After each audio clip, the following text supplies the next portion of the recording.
Discomfort isn't punishment, it's training. What overwhelms others is where control is forged. When pressure closes in, most people panic. Their breathing shortens, their vision narrows, their emotions take the wheel. But there exists a forbidden way of thinking, a method designed not for comfort, but for control, a method that teaches you how to remain unshaken when chaos demands your collapse. Pressure is not the enemy, loss of control is. The first principle of this method is simple, yet brutal: detach from the outcome. Pressure only dominates you when your identity is tied to winning, approval, or fear of loss. The moment you cling emotionally to results, your mind becomes fragile. Control begins when you act without desperation. You commit fully, yet you are not enslaved by success or destroyed by failure. When nothing owns you, nothing can break you.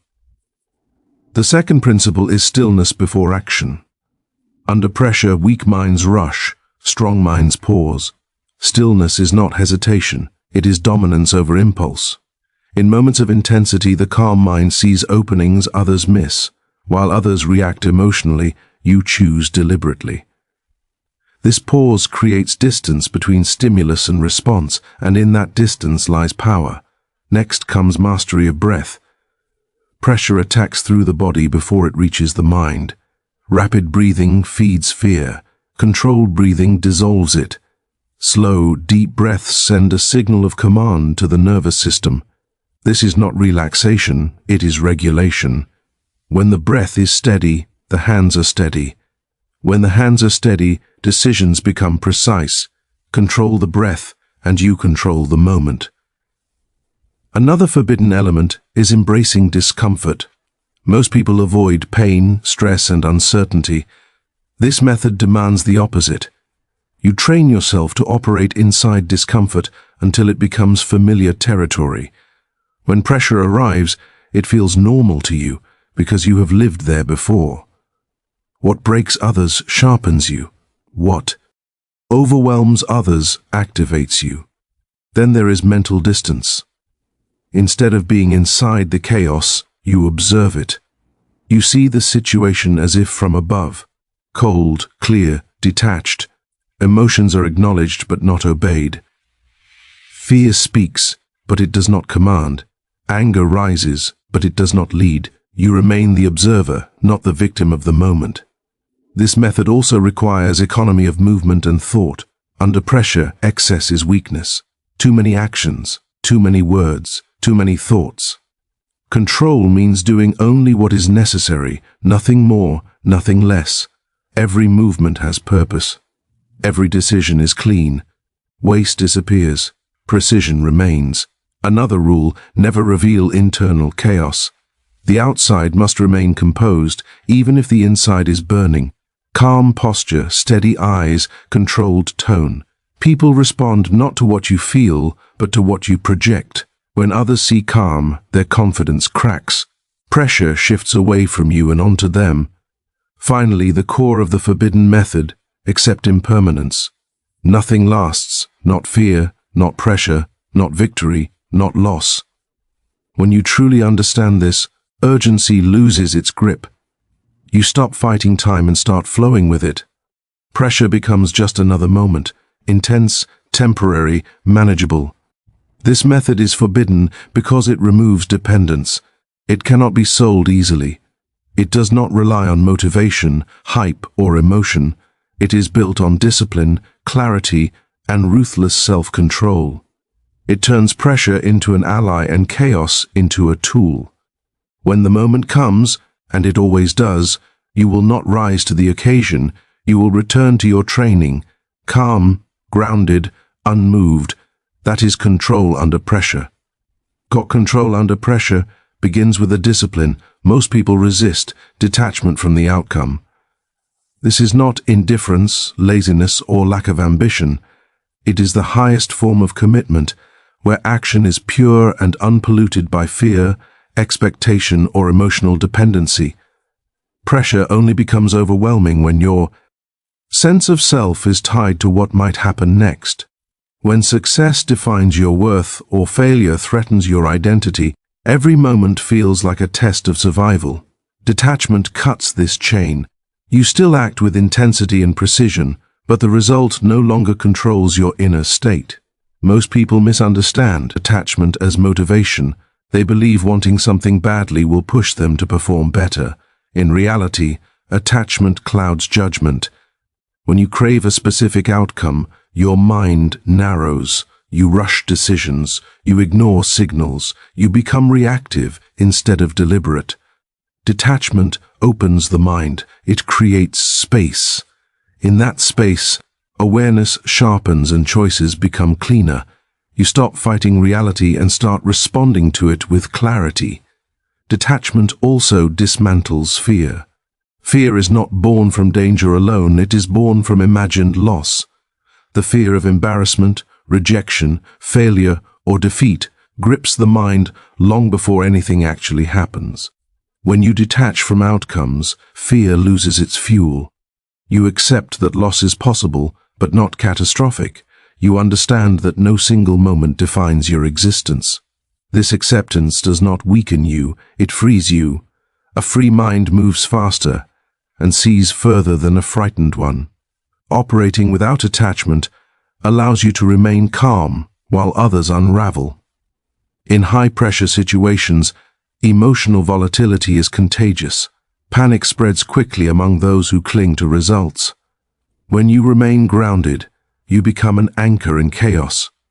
Your calm presence influences the environment, often shifting pressure away from you and onto those who cannot regulate themselves. Control is not always about overpowering others.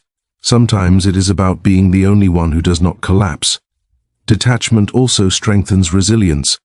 When you are emotionally fused to outcomes, failure feels personal and devastating. Recovery becomes slow and painful. But when you are detached, failure becomes information. You analyze it, extract lessons, and move forward without self-destruction. This mindset allows you to recover faster and return stronger. Pressure loses its ability to cripple you because you no longer interpret setbacks as proof of inadequacy. Another hidden power of detachment is consistency. Emotional attachment creates peaks and crashes, highs when things go well and deep lows when they do not. Detachment flattens these extremes. You operate from a stable baseline, regardless of circumstances. This stability allows for sustained performance over time. In environments where pressure is constant, consistency becomes more valuable than bursts of intensity. Detachment does not mean you stop caring. It means you care about effort, discipline, and execution rather than external validation. You focus on what is within your control and release what is not. This shift conserves mental energy. Instead of wasting focus on outcomes you cannot guarantee, you invest it in preparation and presence. This is how pressure transforms from a threat into a challenge you are equipped to handle. Ultimately, detachment from the outcome gives you sovereignty over yourself. No applause inflates you, no criticism destroys you. You become internally governed rather than externally controlled. When pressure arrives, it finds no leverage. You act because action is required, not because you are desperate for a particular result. This is why detachment is feared and misunderstood. It removes emotional hooks that most people depend on. But for those who master it, control under pressure becomes not an exception, but a way of being. Control under pressure is revealed in the space between impulse and action, and that space is created through stillness. Most people believe strength under pressure comes from speed, aggression, or constant movement. In reality, these are often signs of internal panic. When pressure rises, the untrained mind rushes to escape discomfort. Stillness is the opposite response. It is the deliberate refusal to be dragged by emotion or urgency. It is not hesitation or fear. It is command over oneself. When pressure strikes, the body reacts first. Heart rate spikes, muscles tense, thoughts race. This physical surge creates the illusion that immediate action is necessary. Stillness interrupts this illusion. By pausing, even for a fraction of a second, you reclaim authority over your reactions. This pause allows the nervous system to settle just enough for clarity to return. In that moment, you stop being reactive and start being intentional. Stillness sharpens perception. A rushed mind sees only threats. A still mind sees patterns, timing, and opportunity. Under pressure, small details matter more than ever. The person who moves too quickly misses them. Stillness widens awareness. It allows you to read the environment, observe others' behavior, and recognize shifts that signal advantage. What appears like inactivity on the outside is actually heightened observation on the inside. There is also psychological dominance in stillness. When others are frantic, your calm becomes unsettling. People expect pressure to force movement. When it does not, uncertainty spreads. This uncertainty weakens opponents, disrupts negotiations, and destabilizes hostile situations. Stillness projects confidence even when the situation is volatile. It signals that you are not overwhelmed, that you are choosing your actions rather than being driven by fear. Stillness also protects you from costly mistakes. Under pressure, errors are rarely caused by lack of skill. They come from poor timing and emotional decision-making. Rushing leads to overcorrection, misjudgment, and wasted energy. Stillness filters out unnecessary actions. You stop trying to do everything and focus only on what truly matters. This economy of action increases precision and reduces regret. Another critical function of stillness is internal alignment. When emotions and thoughts pull in different directions, performance collapses. Stillness brings coherence. It allows thoughts to settle, priorities to align, and intentions to clarify. Instead of battling your own mind, you bring it into order. This inner alignment is what allows decisive action to follow. Stillness is not the absence of movement. It is preparation for decisive movement. Many people fear stillness because it feels like exposure. Silence forces confrontation with thoughts, doubts, and fear. But avoiding stillness does not remove fear. It hides it beneath noise. Those who train stillness become familiar with internal tension. They learn to sit with it without needing to escape. As a result, pressure loses its power to provoke reckless behavior. Stillness must be practiced long before pressure arrives. It is not something you can improvise in chaos. Through deliberate training, pausing before speaking, breathing before reacting, observing before acting, you condition the mind to remain centered. Over time, stillness becomes automatic. When pressure hits, you do not force calmness, it is already there. From stillness comes decisive action.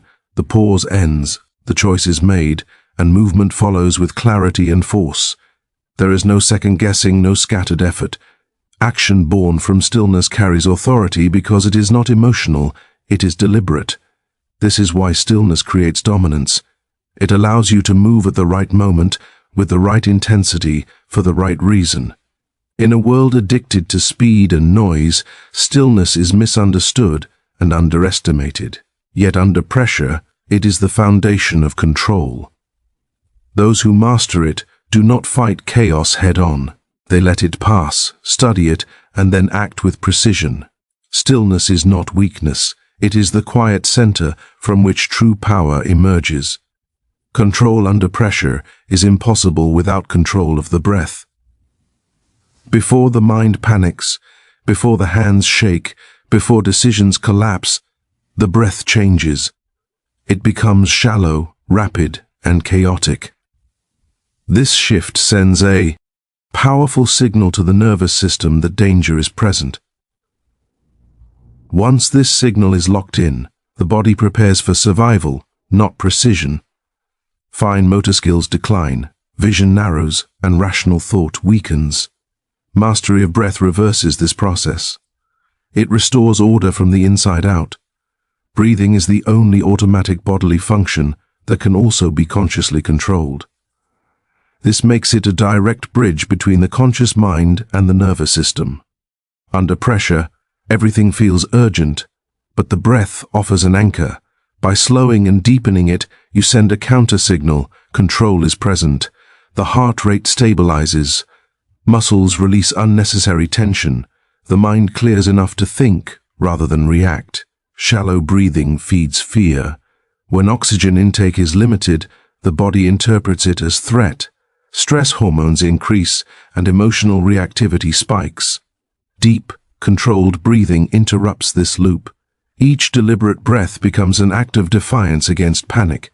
You are not escaping pressure. You are regulating your response to it. This regulation is what allows composure to replace chaos. Breath control also affects perception of time. Under stress, time feels compressed. Everything seems to happen too fast, forcing rushed decisions. Slower breathing expands time subjectively. Moments feel longer, creating mental space to assess options. This is why trained individuals often describe high-pressure moments as feeling strangely slow. Their breathing anchors them in the present, preventing overwhelm. Another critical effect of breath control is physical stability. Trembling hands, tight shoulders, and rigid posture are signs of breath being held or rushed. When the breath is smooth and rhythmic, the body follows. Movements become steady and deliberate. Voice tone deepens and stabilizes. This outward calm reinforces internal control, creating a feedback loop that strengthens confidence. Breathing also governs emotional containment. Emotions cannot be suppressed under pressure, but they can be managed. When breathing is erratic, emotions surge unchecked. When breathing is controlled, emotions are acknowledged without taking over. Anger does not explode. Fear does not paralyze. Excitement does not cause recklessness. The breath becomes a buffer between feeling and action. Consistency in breathing is more important than complexity. Under pressure, elaborate techniques fail. Simple, slow, deep breaths through the nose, expanding the diaphragm, are enough to restore control. The goal is not relaxation, it is regulation. You are not trying to eliminate intensity, but to keep it within usable limits. Controlled intensity sharpens performance instead of destroying it. Training breath control outside of pressure is essential. In calm conditions, you practice slow breathing until it becomes natural.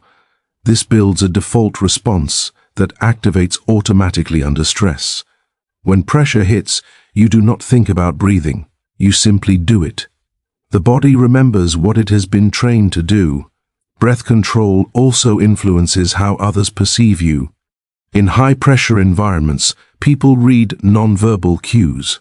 Rapid breathing, visible tension, and shallow breaths signal uncertainty. Controlled breathing projects confidence and stability. Others may not know why, but they feel it. This perception can shift group dynamics, negotiations, and confrontations in your favor. Ultimately, breath control is about reclaiming authorship over your internal state. Pressure tries to hijack the body and force automatic reactions. The breath blocks this takeover. It gives you a point of control that pressure cannot remove. No matter how chaotic the situation becomes, you always have access to your breath. When the breath is mastered, the mind follows. When the mind is steady, decisions improve. When decisions improve, pressure loses its power. Control under pressure does not begin with thinking harder or acting faster. It begins with breathing. Better control under pressure is forged through deliberate exposure to discomfort. Most people spend their lives avoiding situations that create stress, uncertainty, or pain. They seek ease, predictability, and safety.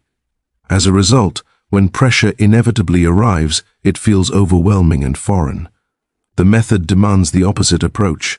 Discomfort is not treated as a threat, but as a training environment. By repeatedly entering challenging conditions, you condition both mind and body to remain functional when others break. Discomfort teaches familiarity. The human mind fears what it does not recognize. Stress feels unbearable when it is rare, but manageable when it is known. Through repeated exposure, discomfort loses its shock value. The body still feels strain, and the mind still recognizes difficulty, but panic no longer dominates. Pressure becomes something you have experienced before, not something that controls you. Operating within discomfort builds emotional tolerance. When stress appears, untrained individuals attempt to escape it immediately. They rush decisions, avoid responsibility, or shut down mentally. Training in discomfort teaches you to stay present. You learn that tension does not require immediate relief. This ability to remain present while uncomfortable is the foundation of composure under pressure. Discomfort also sharpens focus. Comfort breeds distraction. When conditions are easy, attention drifts. Under controlled stress, attention narrows toward what matters most. You learn to prioritize essential actions and eliminate waste. Over time, this creates efficiency. When pressure hits unexpectedly, your mind automatically shifts into focused mode instead of scattered panic. There is also a physical dimension to embracing discomfort. Stress manifests in the body as fatigue, pain, and resistance. Training under these conditions teaches the body to maintain coordination despite strain. Movements become economical. Energy is conserved. You learn how to function when ideal conditions are absent. This adaptability is critical in high-pressure environments where comfort cannot be guaranteed. Discomfort exposes weaknesses. In ease, flaws remain hidden. Under stress, they surface immediately. Poor habits, emotional triggers, lack of discipline. Instead of avoiding these moments, the method demands confrontation. Each exposure becomes feedback. You identify what fails under pressure and strengthen it deliberately. Over time, the gap between performance in comfort and performance in stress narrows. Another effect of discomfort training is confidence built on evidence, not belief. Confidence that relies on positive thinking collapses under real pressure. Confidence built through repeated survival of difficulty is different. It is quiet, grounded, and durable. You know you can endure stress because you have done it before. This knowledge stabilizes the mind before pressure can escalate. Discomfort also removes the illusion of control. You learn to operate even when conditions are imperfect. This reduces frustration and resistance. Instead of fighting reality, you adapt to it. Acceptance replaces complaint. This mental shift conserves energy and improves decision-making under stress. Training discomfort must be intentional. Random suffering does not build control. Structured exposure does. You choose challenges that stretch you without breaking you. Gradually, intensity increases. This progressive approach builds resilience without burnout. The goal is not to suffer endlessly, but to expand your capacity to function under strain. As discomfort becomes familiar, pressure loses its emotional charge. What once triggered fear now triggers readiness. The mind associates stress with activation rather than danger. This shift is critical. Pressure stops being an enemy and becomes a signal to engage fully. Ultimately, embracing discomfort reshapes identity. You stop seeing yourself as someone who avoids stress and start seeing yourself as someone who can endure it. This identity shift changes how you approach challenges before they even arise. You no longer wait for ideal conditions.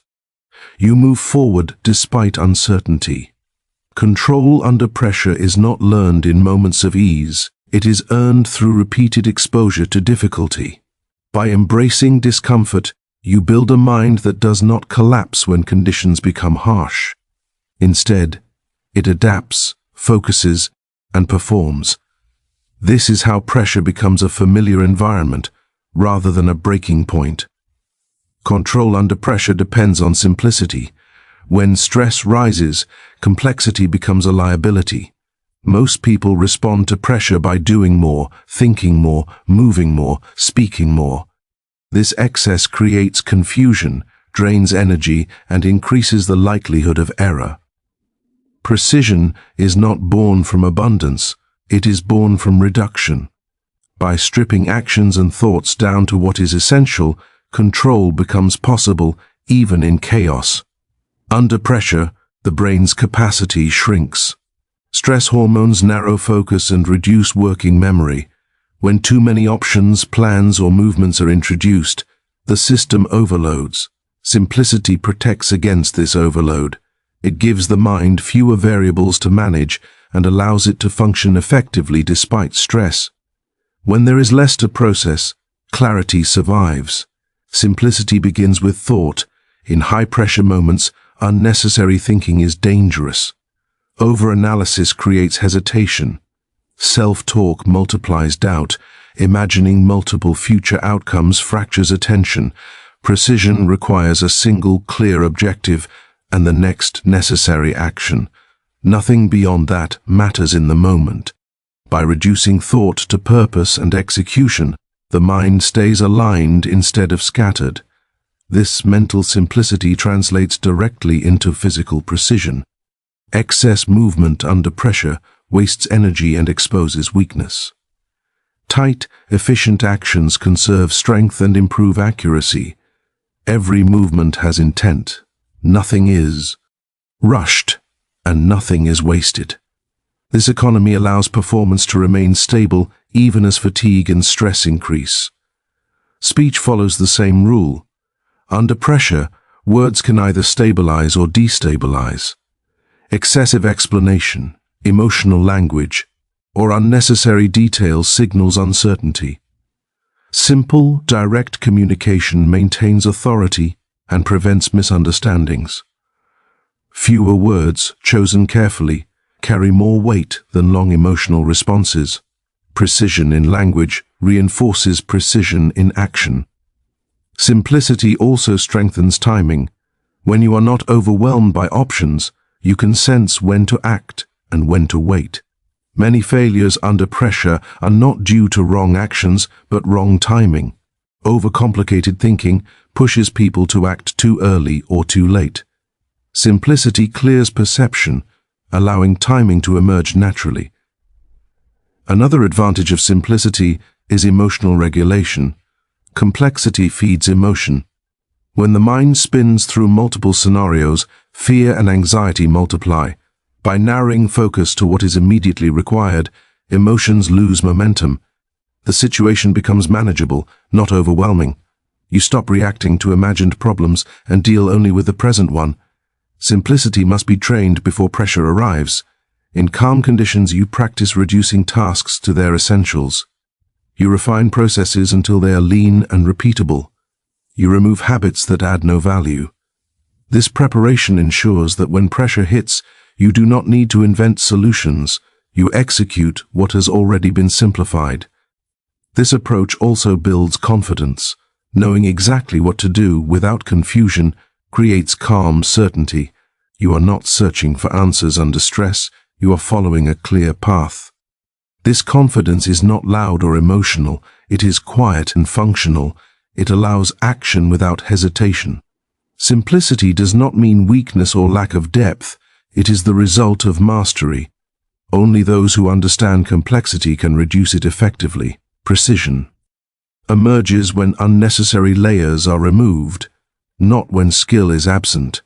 The simple action is often the hardest because it requires discipline to ignore distractions and resist overreaction.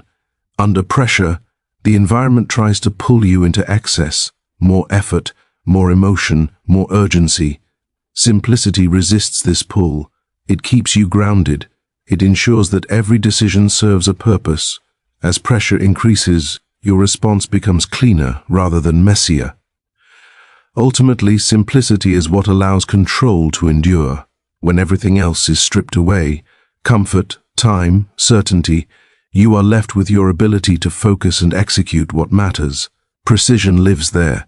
In that narrow space of essential action, pressure loses its power. You are not overwhelmed because there is nothing extra to carry.